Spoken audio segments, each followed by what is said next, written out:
আমি যদি 6-এর ভিতরে 12 পিপিটির বাচ্চাকে ছেড়ে দিই, ও মারা যাবে। ও 25% এর বেশি বাঁচবে না। মানে ভেনামি চিংড়ি চাষের পদ্ধতিটা যদি একটু আমাদের বলতেন।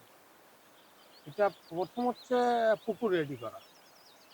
পুকুর সান ড্রাই করে এর মাটি টেস্ট করে কী ধরনের মিনারেল লাগবে সেটা দিয়ে আমি পুকুরটা রেডি করলাম।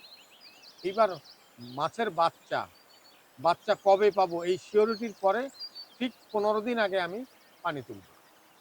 এই ঠিক পানি 15 দিন। 15 দিন আগে পানি তুলব। পানিটার পিপিটি মানে লবণাক্ততা এটা 6 থেকে 15 এর ভিতরে আমি নেব। যদি আর্থ ওয়াটার হয় তাহলে 6-7, আর যদি রিভার ওয়াটার হয় তাহলে রিভার ওয়াটারে আমার যখন 6-7-8 বা 10 আসলো আমি পানিটা তুললাম। পানিটা তুলে এই টোটাল পানিটাকে আমি ট্রিটমেন্ট করলাম। পানি তোলার আগে কি আমাকে কিন্তু এই নার্সিংটা রেডি করে নিতে হবে। নার্সিংটা যদি রেডি না হয় তাহলে আমি বাচ্চা নার্সিং করতে পারবো না। এই নেটটা আগে শুকনো অবস্থায় কিন্তু সেট করা ছিল, আচ্ছা কিন্তু নেটটা ছিল মাটির নিচে ঢাকা।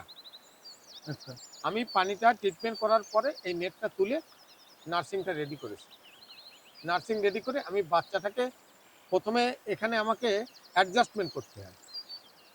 যেমন আমার পুকুরের পানি যে আছে সেই পানির লবণাক্ততা পিপিটি কত আছে, পিএইচ কত আছে, টেম্পারেচার কত আছে, এইটার সঙ্গে আমি যে হ্যাচারির থেকে যেটা আসছে সেই পানির লবণাক্ততা কত, টেম্পারেচার কত, পিএইচ কত, এইটা দেখে আমি একটা ড্রামের ভিতরে আমি ওই মাছটা ওই হ্যাচারির পানি সহ দেবো।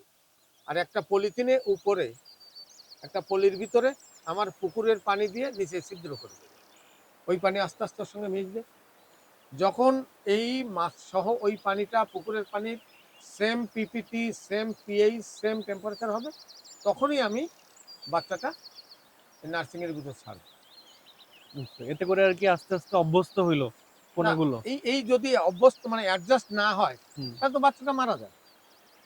আচ্ছা যেমন আমার যদি লবণাক্ততা হ্যাচারি থেকে আসছে 12, আমার আছে 6, আমি যদি 6-এর ভিতরে 12 পিপিটির বাচ্চাকে ছেড়ে দিই, ও মারা যাবে।